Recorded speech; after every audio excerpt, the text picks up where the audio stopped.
News star में आपका स्वागत है। आइए बढ़ते हैं देश विदेश की ताजा खबरों की।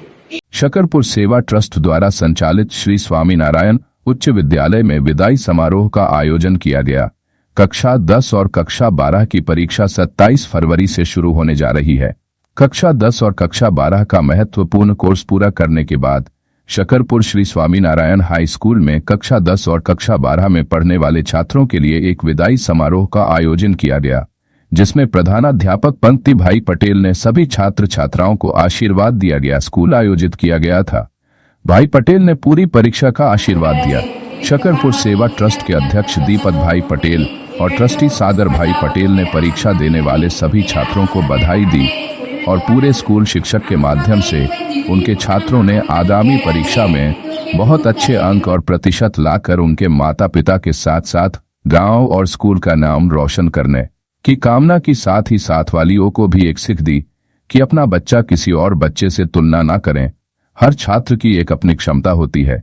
छात्रों के साथ साथ शिक्षक और स्कूल परिवार ने भोजन किया। क्या कहना है आचार्य जी का, सुने और बने रहे न्यूज स्टार के साथ। गुजरात से दीवान हुसैन शाह की रिपोर्ट।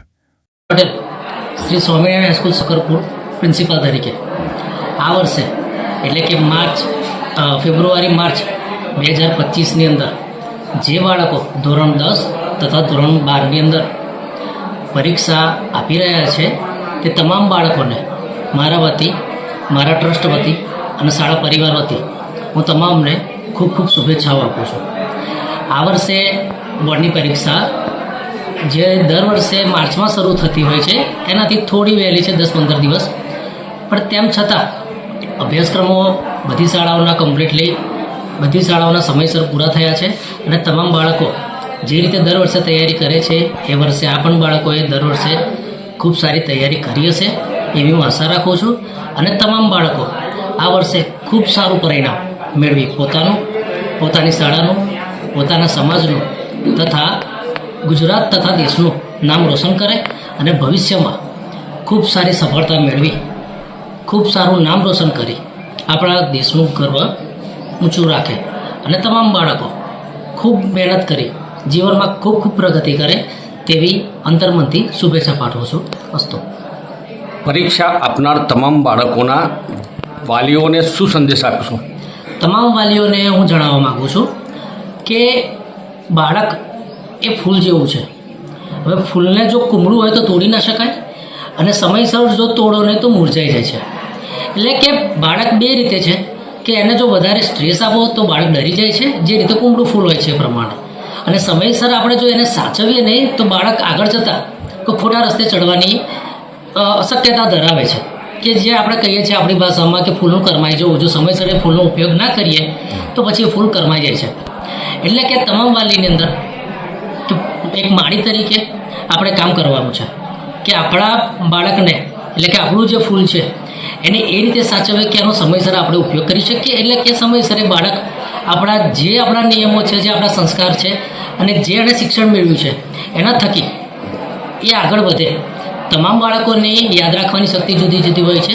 એટલે તમામ બાળકના આઈક્યુ પ્રમાણે એકબીજાના રિઝલ્ટ સાથે કમ્પેર કરવી મારા ગણતરી પ્રમાણે થોડી વાત વ્યાજબી મને નથી લાગતી। એનું કારણ છે કે દરેક બાળકોની શક્તિ જુદી જુદી હોય ને આપણે આજુબાજુના બાળકો સાથે કમ્પેર કરીએ કે મારા બાળકના રિઝલ્ટ આટલું આવ્યું, તારા બાળકનું રિઝલ્ટ આટલું આવ્યું, એ સર્વથા અનુચિત છે અને એ વસ્તુ યોગ્ય નથી।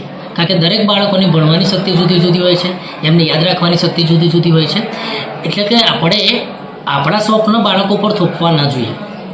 બાળકને જે પણ બનવું હોય એની શું ઈચ્છા શક્તિ છે, એને આગળ કઈ લાઈનમાં જવું છે, આગળ એનું ભવિષ્યનું પ્લાનિંગ શું છે, એક વખત એને એક પિતા તરીકે નહીં પણ એક મિત્ર તરીકે બનીને આપણે એને પૂછવું જોઈએ અને આગળ જે પ્રમાણે એને લાગતું હોય એ પ્રમાણે આગળ એના એક સારા મિત્ર બનીને બાળકને આપણે એ પ્રમાણે આગળ ટેકો આપીએ કે જેથી એ સમયસર એનું પાલન કરે અને સમયસર એના અભ્યાસક્રમ પ્રમાણે આગળ વધે।